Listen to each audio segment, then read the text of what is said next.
E você que está aí ligadinho aqui no Ver Mais, conhece os seus direitos trabalhistas? Ou você abriu uma empresa, sabe quais são os seus deveres com os empregados? Tem dúvidas? Pode ligar. 33760123. Vamos responder ao vivo. Esse é o nosso quadro Direito de Todos.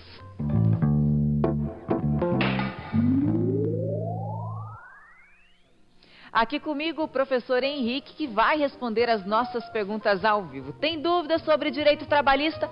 Vai ligando para a nossa produção, 33760123. E professor, as perguntas já começam a chegar, tá? Opa. A Sandra está aqui, ela ligou para a gente e falou que a sobrinha dela foi registrada por uma empresa que desapareceu.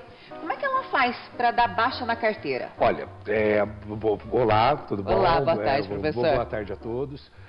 Eu acho que o caminho que ela deve seguir é procurar um advogado.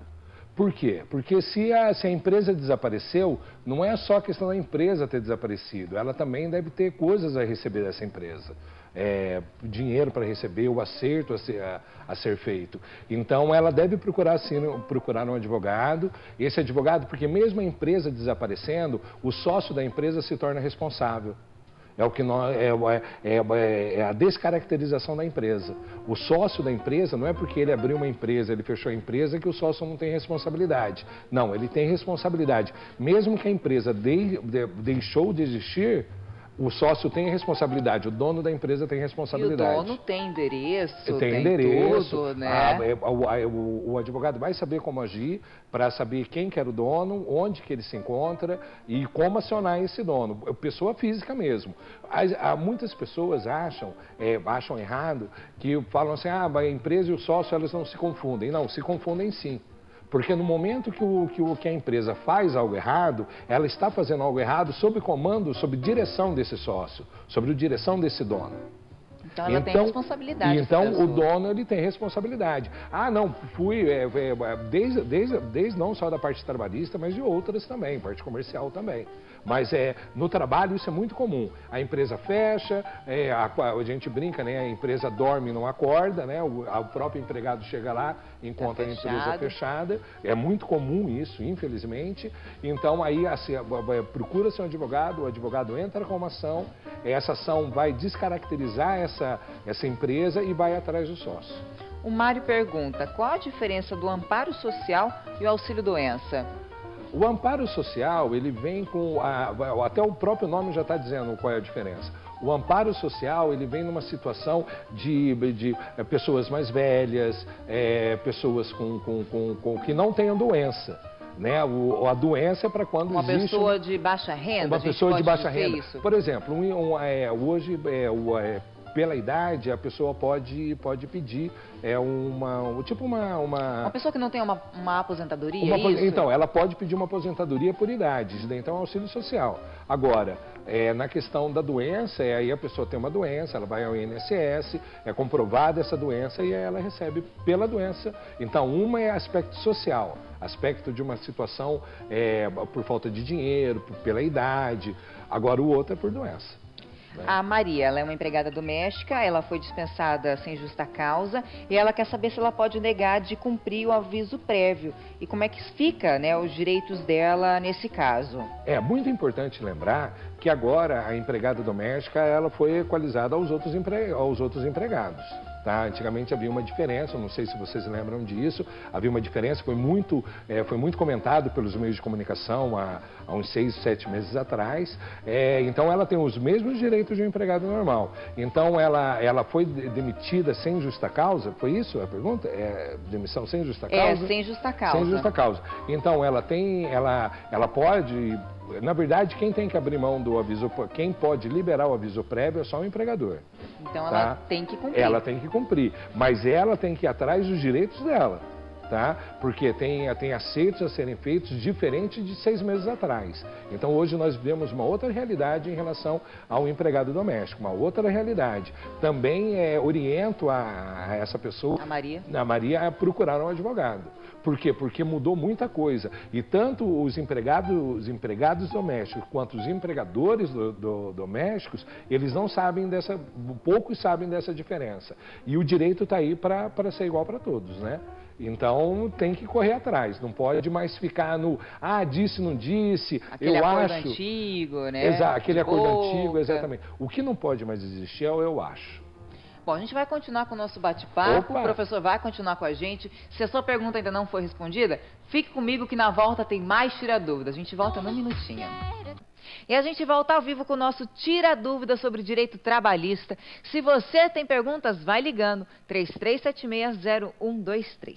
Professora, eu estou aqui com a pergunta da Sirlene, e ela fala que ela foi mandada embora, tinha direito ao seguro-desemprego, o Cine encaminhou ela para uma nova vaga, e ela disse que não queria essa vaga porque ela tinha muitas dores nos braços, né? E a vaga era na área de limpeza, mesma área que ela já trabalhava antigamente. Sim.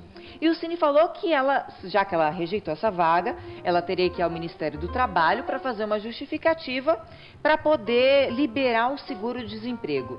Todo esse processo está certo? Então, as coisas estão se confundindo. Primeiro, hoje houve uma mudança na forma, quando a pessoa é dispensada e ela vai em busca do seguro-desemprego, de forma responsável, o Estado, pelo Cine, ele vai tentar encontrar uma nova vaga para essa pessoa. É importante lembrar que é interesse do Estado e interesse também da pessoa ela continuar trabalhando. E a ideia não é não receber o seguro-desemprego, a ideia é que ela não precisa receber porque ela já começa a trabalhar logo em seguida. Então o Cine realmente tem razão de ter oferecido para ela uma vaga, mas a negativa dela não está porque o trabalho não era o mesmo que ela fazia, porque o Cine ele tem a obrigação de dar uma vaga no mesmo tipo de trabalho, com um ganho muito aproximado do que ela já apresentava antigamente. Caso isso não acontecer, é motivo de negativa. Agora, o que ela está alegando é que ela está doente, que ela está com uma dor no braço. Essa dor no braço, ela pode ser oriunda da relação de trabalho que ela tinha antigamente. Então, o caminho que ela deve fazer é ir no médico, descobrir o que ela tem, porque pode ser uma DORT, pode ser uma doença relacionada ao trabalho, e aí é outra história, porque daí ela em tese, ela poderia pedir um auxílio-doença, não auxílio-doença, mas ficar afastada por doença. Então é mais delicado isso daí do que... Então o caminho certo é ela ir primeiro ao médico, ver qual o problema. Vai saber o que está acontecendo com o braço. Porque a alegação dela, falar assim, não quero porque eu estou com dor no braço, ela poderia alegar... ampla, né? Eu poderia alegar, não quero porque eu não tenho competência para isso. Não quero porque não é o trabalho que eu sei realizar. Não quero porque... Não é nenhuma dessas justificativas. Não é nenhuma dessas justificativas, tá? Bom, a gente tem sorteio, né? Posso fazer já, Carol? Vamos fazer já o sorteio? O professor escreveu 2 livros, né? Do empregador ao empregado, sim, é isso? Sim.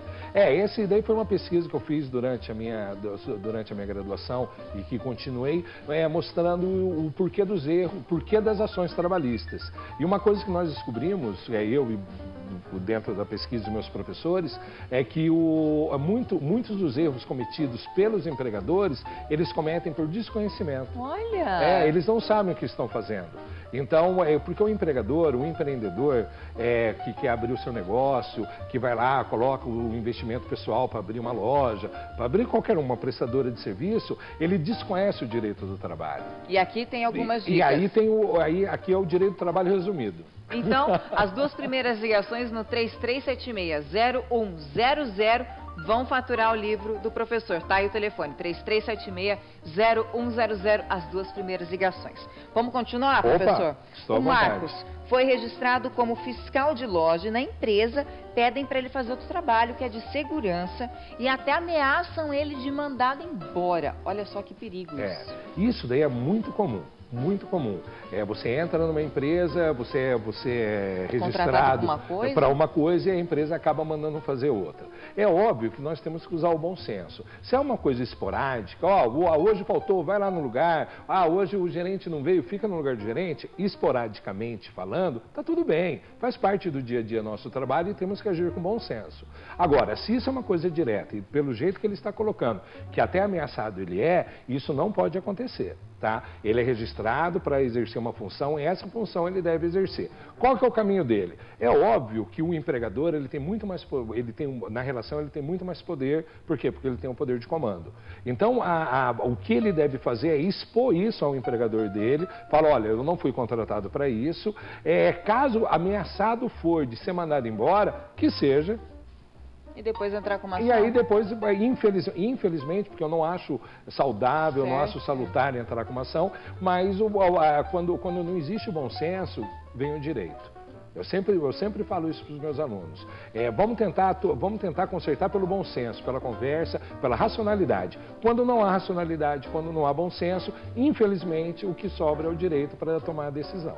Tá certo, professor. Eu queria agradecer a sua presença aqui hoje. Muito obrigada. Eu que agradeço o convite, estou à sua disposição. Para mim é um grande prazer. Para a gente também. Muito obrigada, viu? Esse foi o professor Henrique, que respondeu as nossas dúvidas sobre direito trabalhista.